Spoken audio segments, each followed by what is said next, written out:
আলাইকুম। আজকে আগের ভিডিওতে আপনাদের মাকড়সা, খাতা সেলাই, চেন সেলাই দেখিয়েছিলাম। আজকে দেখাবো মাছে কাটা। এই যে এখন মাছে কাটা শুরু করছে। মাছে কাটাটা অন্যগুলো থেকে অনেকটাই সহজ। একবার এই পাশে আর একবার ওই পাশে এভাবে ক্লিক শুধু টানবেন।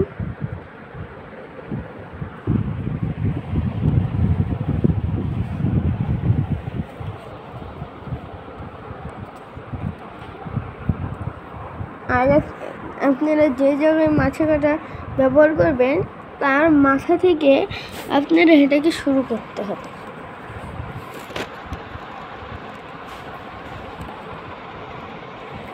আর আপনি পিছন থেকে শুরু করলে এটা হবে ঠিকই, কিন্তু বেশি একটা সুন্দর হবে না।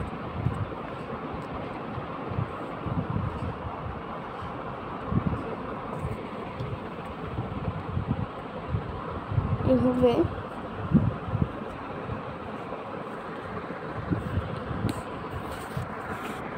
কাঁথা সেলাইটা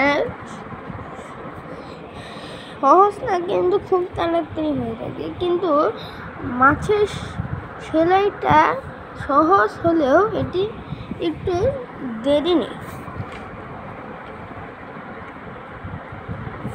এটি মাছে কাটা সাধারণত কোনো পাতা বা ফুলের ভিতর করে থাকে।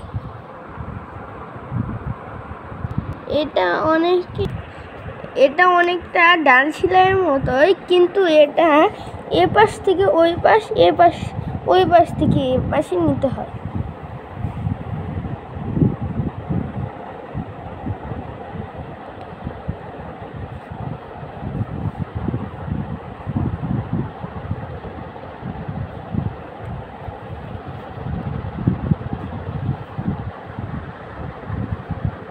এখানে আমি সবুজ সুতা আমার মা ব্যবহার করেছে, যাতে কারণ এটা পাতা, এজন্য।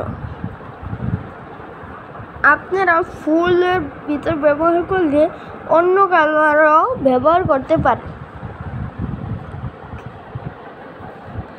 এসব সেলাই সবারই শেখা দরকার, কারণ কোনো না কোনো কাজে এইসব সেলাই প্রয়োজন হয়ে থাকে। অনেকে আবার মনে করে হাতের সেলাই কঠিন, এর জন্য দর্জির কাছ থেকে সেলাই করে। কিন্তু হাতের সেলাইয়ের মতো কি দর্জির মেশিনের সেলাই কি এরকম করে করতে পারে?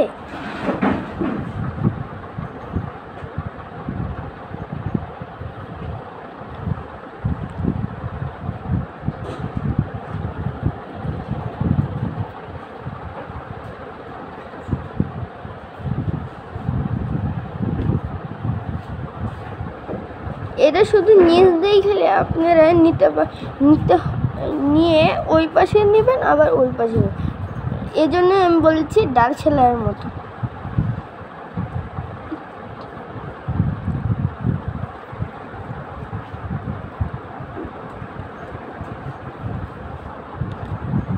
এখন পাতা শেষ প্রায়। এখন আমার মা এটাকে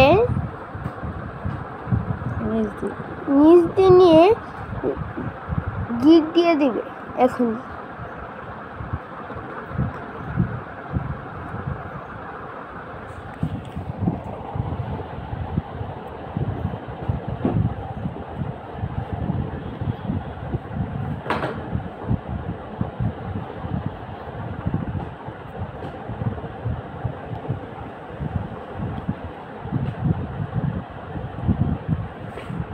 নিচ দিয়ে নিয়ে গেল, এখন নিচে নিয়ে গিট দিয়ে দিবে।